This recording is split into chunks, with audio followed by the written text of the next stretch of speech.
Olá, meu nome é Letícia, eu sou advogada e faço parte aqui da equipe do escritório. Hoje eu vou contar para vocês 3 critérios que vocês precisam usar na hora de escolher o regime de bens mais adequado para o casamento de vocês. E ao final, ainda eu vou contar como eu estou escolhendo o regime de bens para o meu casamento. A primeira coisa que a gente precisa conversar é sobre o que é um casamento.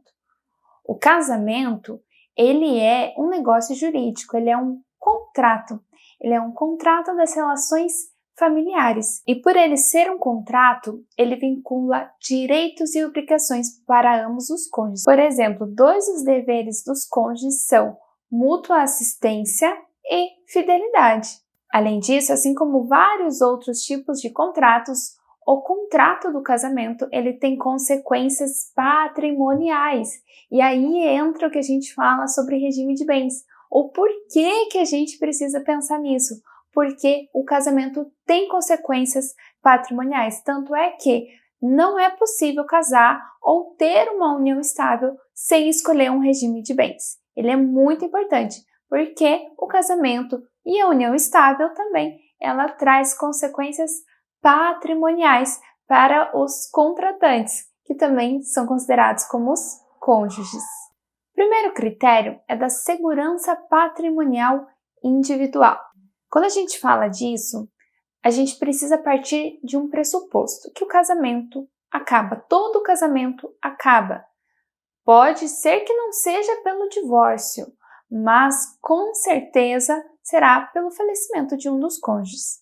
Isso é algo certo. Então, esse é um pressuposto que a gente tem que partir. Diante disso, sabendo que um dos cônjuges falece e o outro fica sozinho, como que esse outro cônjuge vai ficar? Ele vai ter a sua garantia de patrimônio, a sua renda, o dinheirinho ali que contava ainda para se manter? Como que vai ficar essa situação?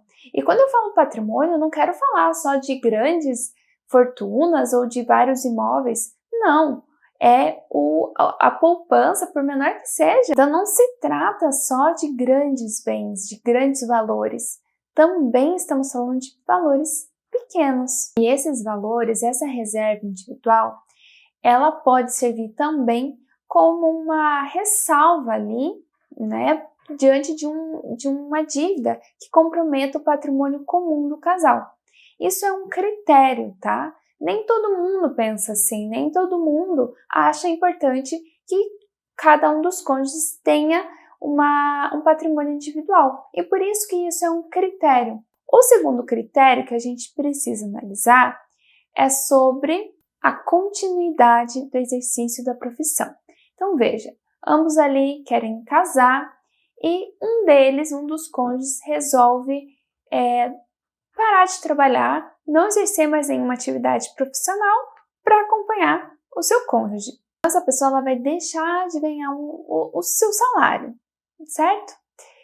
Diante disso, a gente tem uma coisa no direito que se chama equilíbrio jurídico das relações familiares. Esse é um princípio que sustenta várias decisões judiciais, que sustenta até mesmo algumas ordenações legais, porque a gente sempre busca dentro do direito manter esse equilíbrio dentro das relações familiares. Então, em se tratando do equilíbrio jurídico, nessa questão aqui a gente vai pensar no seguinte: qual é o regime de bens que não vai prejudicar aquele que deixou de trabalhar?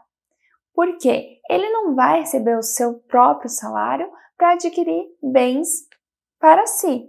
Então, às vezes, podem ter algum outro regime que possa prejudicar essa pessoa que não conseguiu adquirir nada porque deixou de trabalhar. Por exemplo, a separação total de bens, em que se mantém bens individuais. Diante de um divórcio, uma situação dessa em que um dos cônjuges parou de trabalhar, esse cônjuge vai sair sem nada do casamento. Então, esse é um ponto que precisa ser analisado. E, de novo, não existe uma regra. O casal precisa pensar nesses critérios adaptando as suas próprias realidades. Não existe o que é certo e o que é errado. Existe o que funciona e o que é justo para o casal e para o que o casal mesmo entende como justo. O terceiro critério é mais voltado para empresários, ou seja, a gente vai analisar se tem empresa ou não. Por quê? O empresário normalmente realiza várias negociações empresariais, assina contratos, enfim. Diante de um determinado regime de bens, pode ser que nessas negociações ele sempre vai precisar do aval do seu cônjuge. Então fica ali, às vezes até um pouco menos prático, eu não diria burocrático, mas menos prático de a gente conseguir realizar as negociações da própria empresa diante de alguns regimes de bens.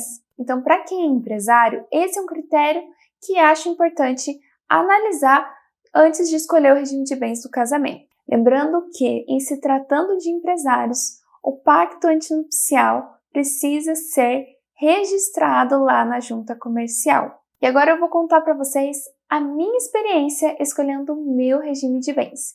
Vou abrir aqui quais são os meus pensamentos e são particulares meus, tá? São particulares meus e do meu noivo. Não quer dizer que é certo e nem que todo mundo deve adotar, mas é a minha realidade e a forma como nós pensamos. O intuito de trazer aqui para vocês como eu estou escolhendo o meu regime de bens é para auxiliá-los mesmo no entendimento desses critérios, né? Como que vocês vão usar esses critérios para escolher o regime de bens de vocês. Então vamos lá. Veja, vamos analisar aqui quais são as nossas características. Cada um aqui tem a sua profissão e nenhum pretende se afastar dos seus trabalhos. Eu até anotei aqui para deixar bem certinho aqui para vocês. Então, a gente não pretende nenhum parar de trabalhar e cada um tem a sua profissão. Eu sou advogada e ele é engenheiro. Eu tenho uma empresa, que é o escritório.